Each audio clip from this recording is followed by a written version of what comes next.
Let's look at another example.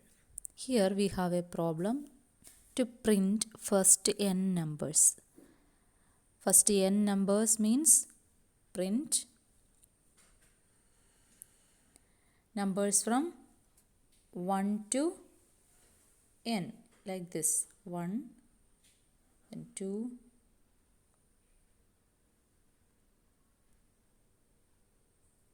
3, etc. up to n. So we don't know what is the value of n.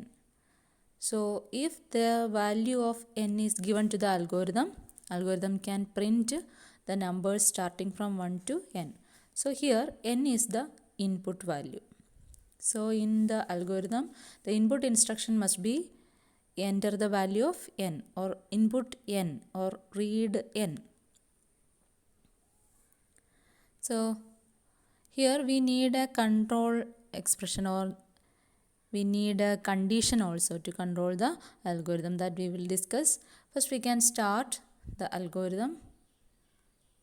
Step 1, the algorithm steps start with the start. Step 1 start, and step 2. Step 2 is input a value, that is here we need input the value of n, that is the ending or limit value.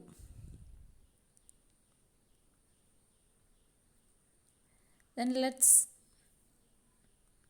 go to step 3. We need a starting value, from where to start. So it must be assigned. For this we use the instruction let num equal to 0.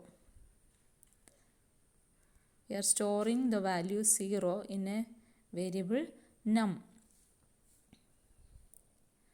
Next, by comparing these two values, num and n, we will control the steps to print the values. Okay. Next we have to compare the value of num and n. So step 4 is to compare. We use the keyword if. If this is the condition, if num greater than or equal to n, that is the ending value. If the value of num is greater than or equal to the ending value, that means if it reaches the ending, then go to the last step. Here our last step number will be 7. So otherwise you can leave it, and at last you can insert the step number. Then what should be the next step? If this condition is false, that means num greater than or equal to n. If this condition is false, then only print the next value. If this condition is true, then go to the last step. Otherwise, print the next value. The next value will be printed like, first we have to calculate the next value, that is num value is 0. Calculate it like num plus 1, because the counting numbers goes by incrementing 1. So num equal to num plus 1. Then what next?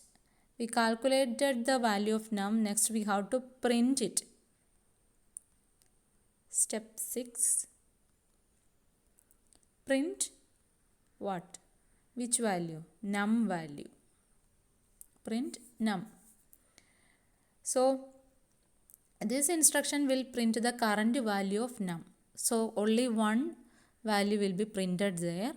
If you want to do it again, then the algorithm must go to step 4, because there is the condition to control this algorithm, and repeat the steps again. So print num and go to step 4. Then what happens? Again the condition will be checked with the current value of num. and they are compared. If the condition is true, that means if it reached the end value, then it will move to the last step. Otherwise, we'll go to the step 5. Num is equal to num plus 1. Then the value of num will be changed, incremented by 1. Then print num. The new value will be printed. This will be repeated.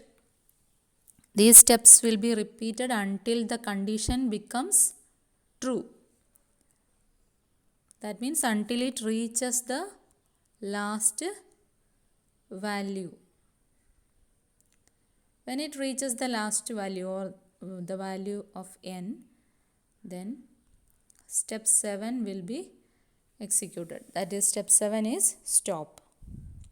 So here also the input value is n. Then this is an assignment process. We are assigning value 0 to a name num. This name is called a variable.